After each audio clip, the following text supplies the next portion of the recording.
शरण में आगरा में 18 मार्च 1956 को कहते हैं कि मेरी आंखें उस एक नौजवान को ढूंढ रही हैं जो मेरे मरने के बाद इस तंबू का बंबू बन सके।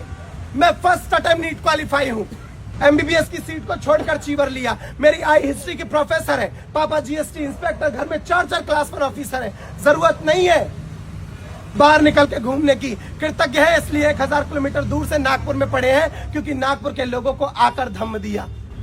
आगरा में आए थे बाबा साहब अम्बेडकर 18 मार्च 1956 को। वहां एक बुद्ध विहार है, चक्की पाट बुद्ध विहार, जिसकी स्थापना बाबा साहब अम्बेडकर ने की।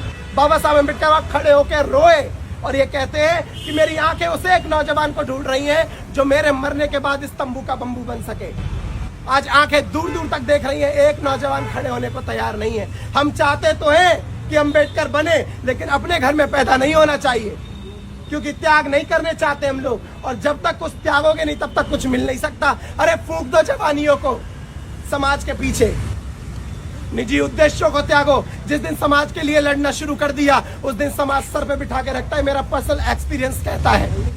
तो मैं तुम लोगों से ज्यादा बड़ी बात नहीं कहना चाहता, मैं बस इतना कहना चाहता हूं कि बाबा साहब अम्बेडकर का पूरा जीवन समर्पित रहा है कि मेरा समाज अच्छा जीवन कैसे जिए, मेरा समाज स्वाभिमान में स्थापित कैसे हो। आज स्वाभिमानी बनकर जीते हो, कोई गाली दे तो सहन नहीं करते, कोई 2 रुपए दे तो सहन नहीं करते।